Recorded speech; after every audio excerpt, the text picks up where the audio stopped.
Welcome to Increase, where it is my task to increase, illustrate, and inundate you with information, knowledge, and overall help cause you to think. And I'm your host, Alpheus Gibbs Sr.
Hey, good afternoon. Thank you for joining Increase. This is episode 24, and we have an amazing topic.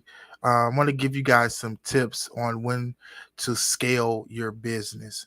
I believe that oftentimes a lot of our businesses suffer not only profit loss, but also we miss out on opportunities to expand into a greater place because we don't know when to scale up.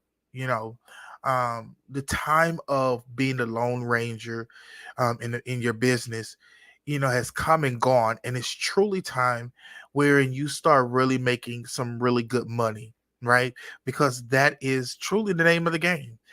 This is still kind of stemming from our previous podcast when we were, just giving some tips or to leaders, whether you are in the church or whether you're entrepreneur. But today I really just wanted to focus on my entrepreneurs, those leaders in those sectors, whatever niche that you're in.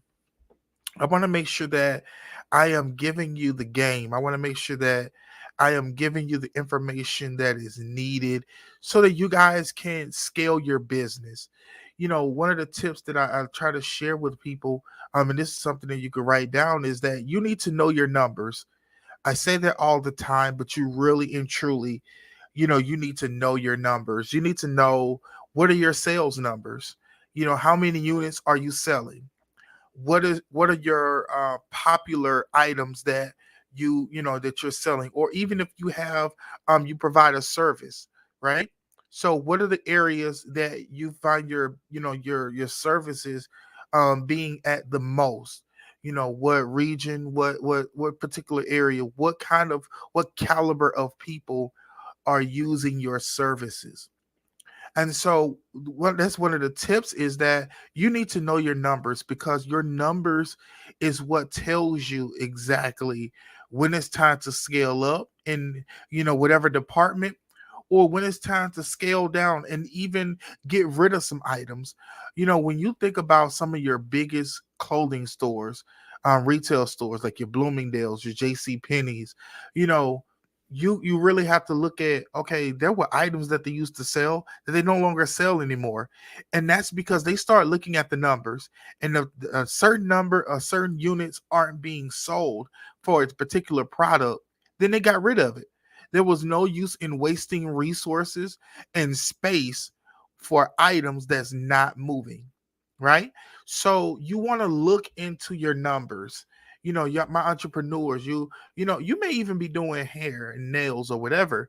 You want to look at those numbers and begin to go, you know, not only what are my sales numbers, but also how effective is my marketing, right?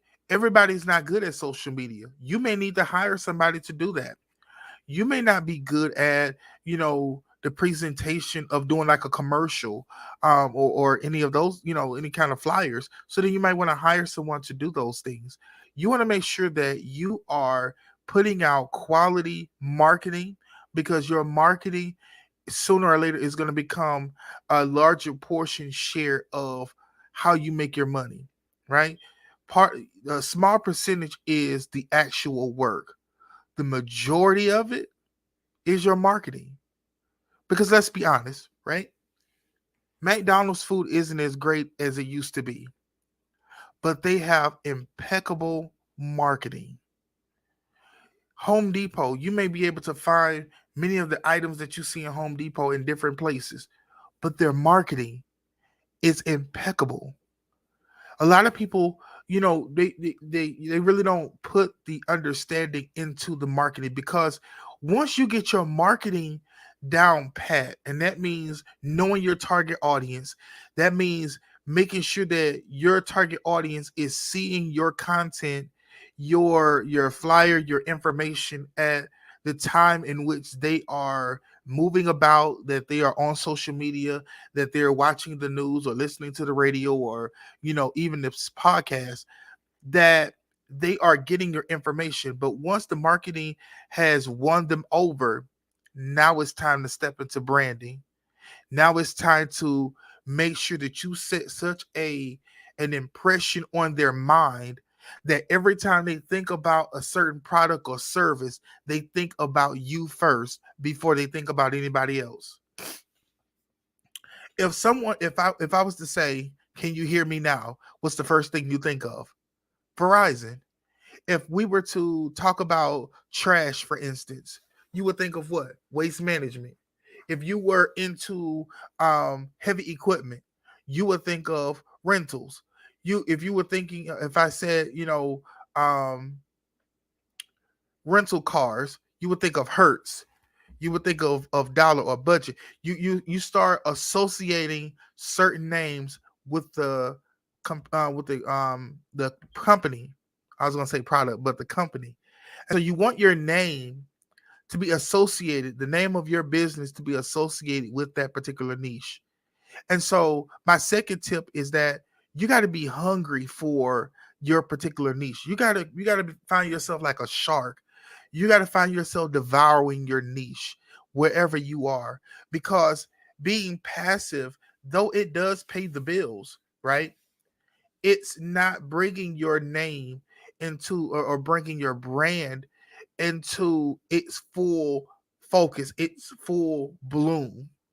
And so you're selling yourself short because you just want to remain local, but you have a product or a service that can set the stage, and can be the go-to business when we speak about a particular niche.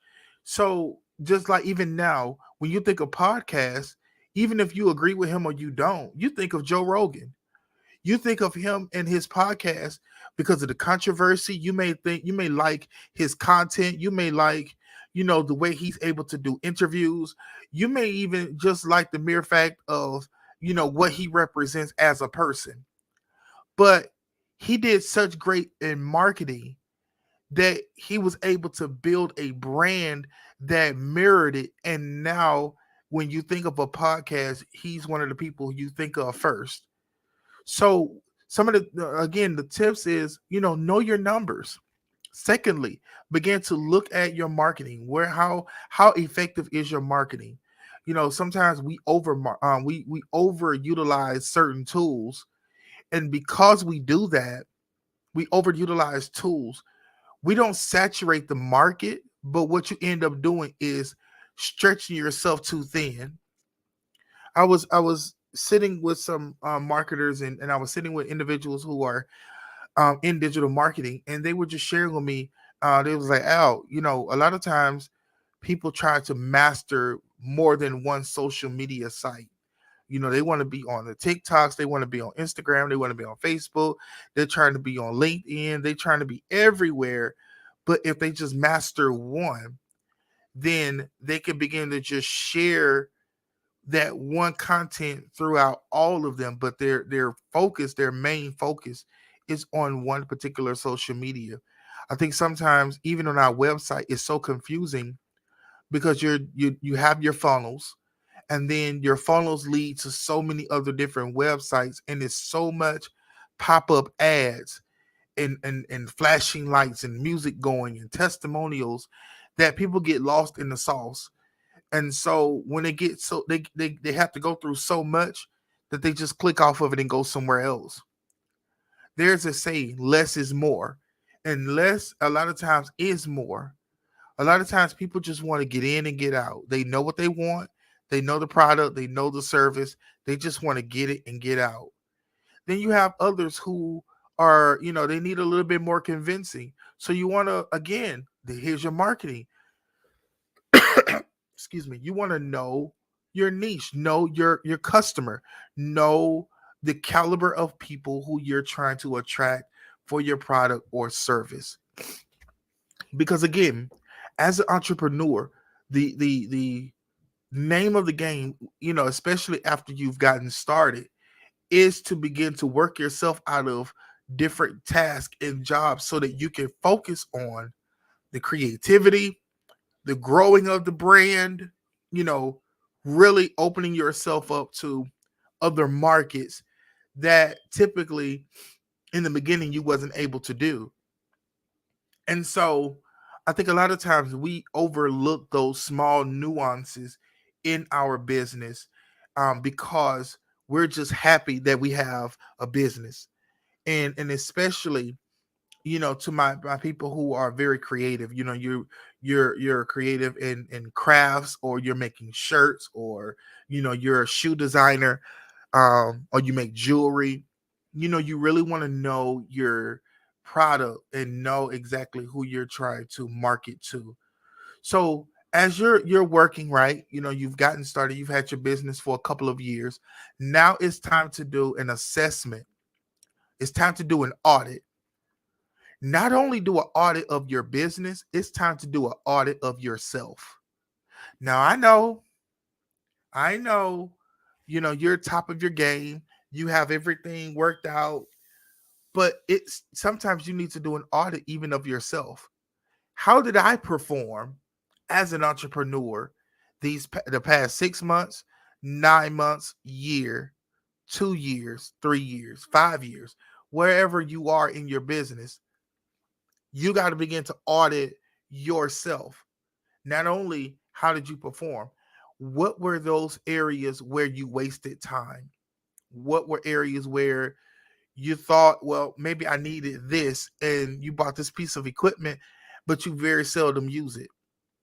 Either you need to find out how you can begin to incorporate it more, or you may just need to sell it because it doesn't bring revenue. It doesn't serve a necessary purpose, and so you may need to, when it's time to use and utilize the skill or whatever it is that their equipment provides, you may need to outsource that. Don't be afraid to outsource. Don't be afraid to go, listen, I'm doing t-shirts, for instance, and I want to do the screen print as well as embroidery. Well, you don't have enough orders really to justify really buying an embroidery machine, and to make sure you have all of the necessary things for it. So then now it's time for you to partner with someone, or build that business connection with someone else, so that now whenever you have an order that needs that, you have someone who you can send your t-shirts to, or your shirts to, or whatever you have to, and they can work it out. They can, do the embroidery and then send it back to you. All of these things are part of being an entrepreneur. And a lot of times we waste so much time as entrepreneurs doing menial tasks that you really can pay someone to do and begin to grow your business. When you find yourself, you don't have enough time to look at your online business, look at it and begin to, get all of those orders and then begin to sort them out.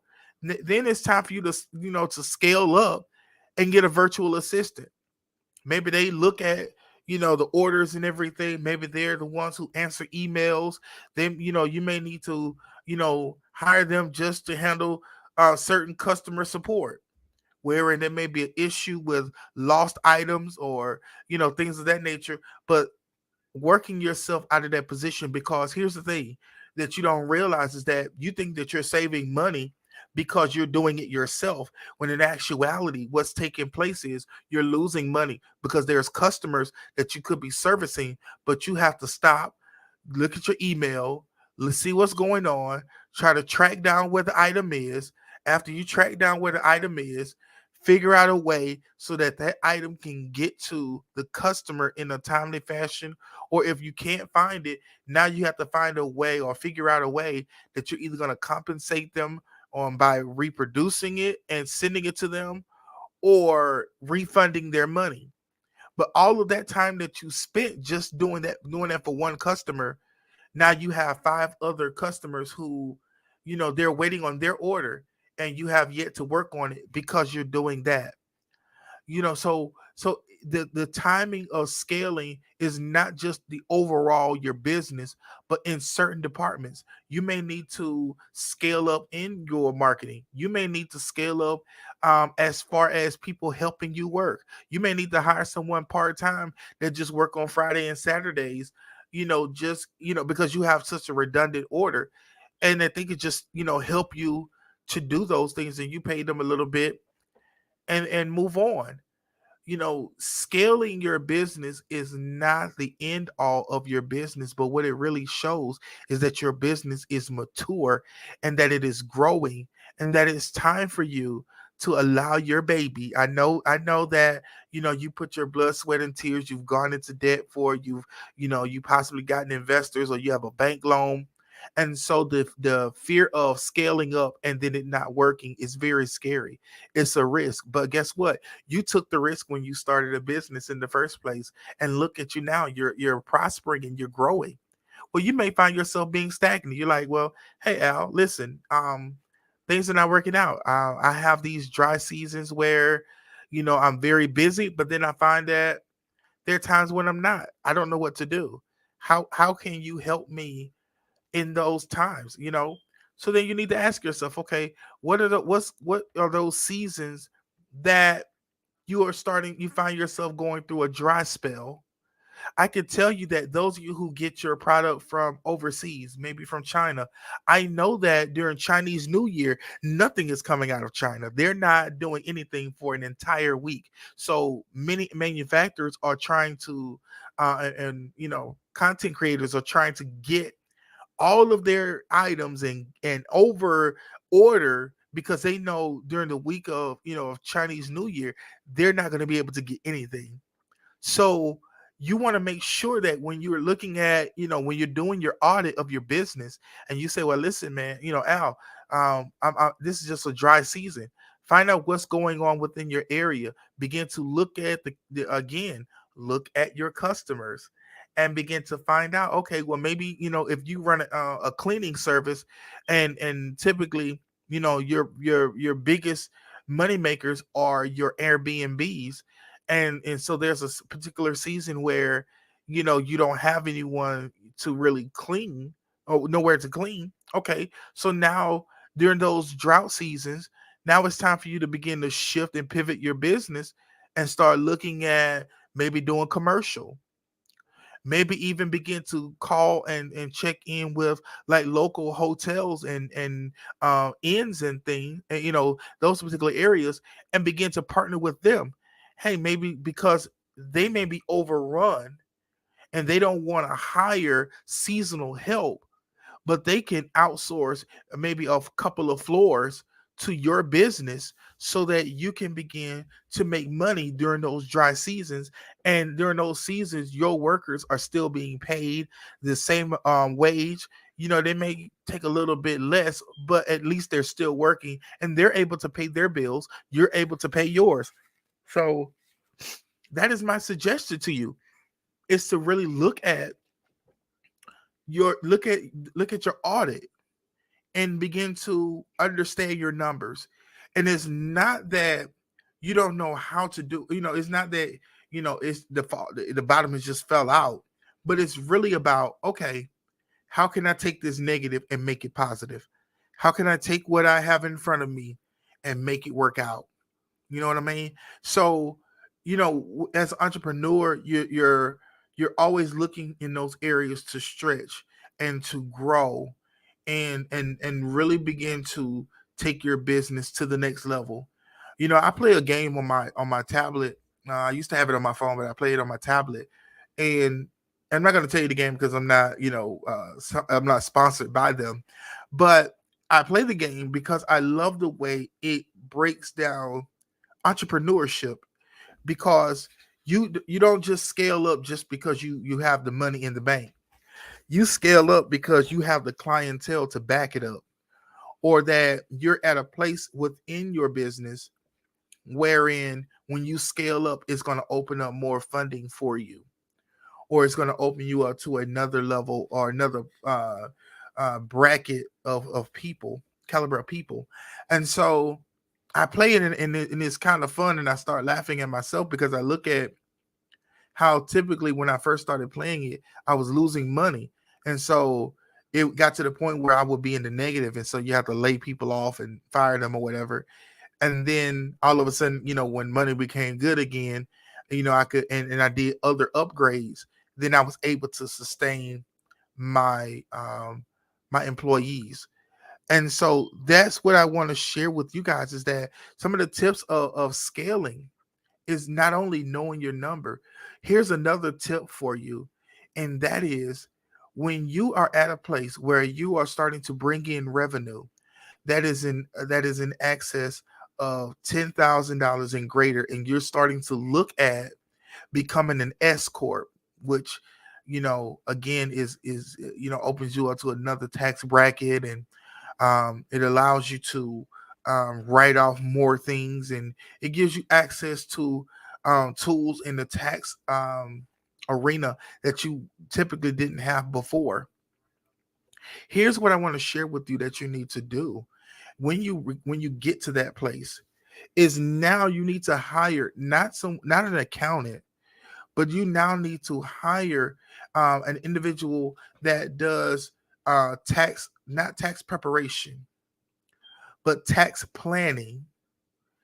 There's a shift. There's a difference. There's a difference between a tax preparer and a tax planner, because your tax preparer, all they do is fill in the numbers. They're like data entry. They take the numbers that you give them, plug it in, and you're good. Here is what you miss, and that is, excuse me, and that is this. When you have a tax planner, the tax planner looks at what you bring in, and then they say, okay, here are some areas where the tax code will allow you to begin to write these things off.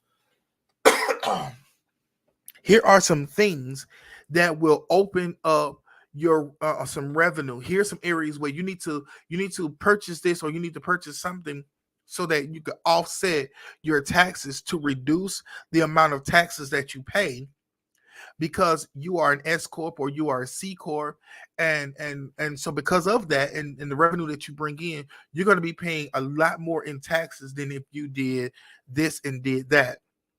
And so, because of those things, when you start really bringing in revenue, when you start having a great access of cash flow, you need to now begin to look at finding you a tax planner.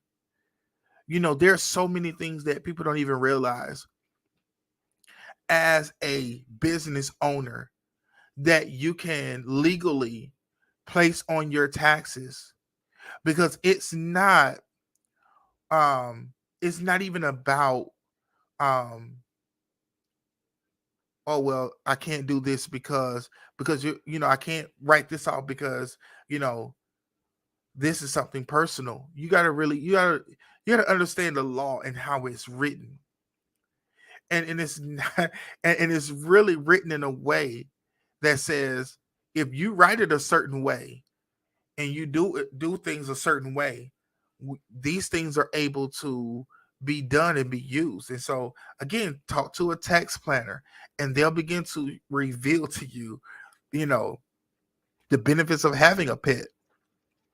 And part of your marketing, they will open up to you what it is to purchase a vehicle in your business name, and really begin to give you the breakdown of how it works and why it works.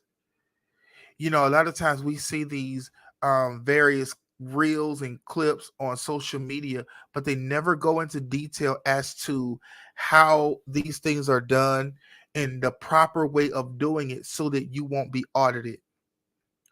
And I share this stuff with you guys. I see it all the time, wherein they say, well, you can hire your child to work in your business, and you can write off $12,000 if I'm not mistaken.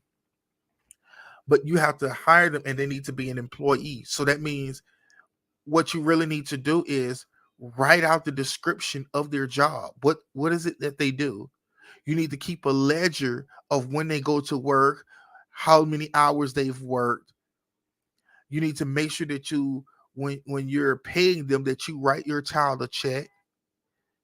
You need to make sure that they have a bank account that they can go and deposit it.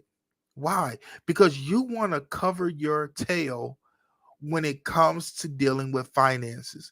You want to make sure that the IRS, if they were to ever look at your books, that and you say, well, oh, my child works for me, that you have the proper documents to back you up, to say that everything is legitimate, that everything is up to par, that you're not showing favoritism, that everything is according to the tax code.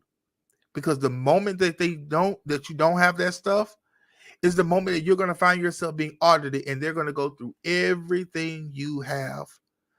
So this is why it's important that you find yourself in the company of not just tax preparers, but tax planners.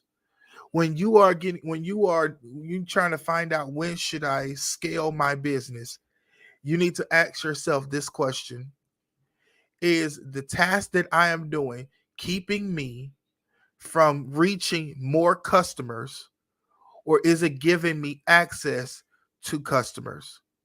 In other words, by me doing this task, it is giving me access to more people to see my business. So if you are a person who does small engine repair, right? Okay. And I go into your business, and it's just, bombarded with small engine parts and lawnmowers and everything else. I would look at you and go, it seems like you need to hire someone. And then I would tell you to get a camera and just record yourself. Now, you don't have to say anything, but record yourself doing your job, doing what you do, and market those clips of what you're doing. Why? Because that's a part of your marketing. That's setting your brand. But now you have a reason not only to hire someone else so that they can help you bring in more revenue, because the more people are there to work on small engines and to help you in your business, the more you're able to to market to others, that they themselves can come in and bring you their small engines. And then those who are around you that may be inspired, and you may be able to hire them. You got to look at things from a different perspective, and it causes and it really makes you have to have a different mindset. You really need to look at what your business offers, and then begin to open yourself up to ways to grow your business and grow yourself. To scale your business means you also have to scale yourself. Get yourself out of the rat race and looking at your business as just another 9 to 5, and really understand that you're in business for your legacy. You're really in business to provide excellence in service or in a product. And I'm just here just to give you those little small tips. It may not seem much, but it's in that looking at your business, doing an audit of yourself, understanding where your weaknesses are. I shared on this podcast before, doing a SWOT analysis.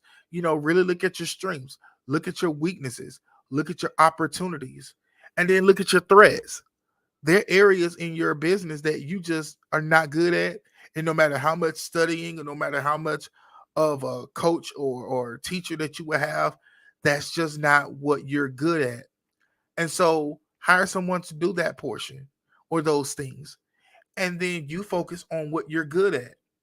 Don't just look at all of the negative that you have, or the negatives of your business, and go, well, that's just how it's always going to be. But hire someone who is skilled in that area to take care of that. You may be great at business as far as doing the work, but you may be horrible at customer service. So hire someone to handle the customers, to talk to clients and things of that nature. That's why, again, sales is so important, because with you hiring someone in sales, then now you're able to get higher ticket clients. You're able to scale up where you are, and really open yourself to um, growing your business and growing yourself. I hope that you guys take some tips from just some of the things that I've shared, because I want your business to prosper. I want your business to grow, and I believe in you, and I know that um, with proper guidance, your business can grow. You may not pull Elon Musk numbers. You may not be able to, you know, make millions and billions of dollars. But with small adjustments, you can find your business even growing at a rate and at a scale of at least 3 to 5%. And those numbers are not hard to do, but it does take consistency, and it's not going to happen overnight. And your scaling of your business is truly going to be um, come from your dedication, and it's going to come from your eye of detail in key areas in your business, key areas in sales, key areas in your marketing, key areas in your service or in your product. A lot of times I find that entrepreneurs, even though they hear their customer, they're not listening, and so they miss opportunities for their business to grow to a greater scale, because they fail to listen to their customer. They fail to listen to what the marketplace is suggesting for their particular niche.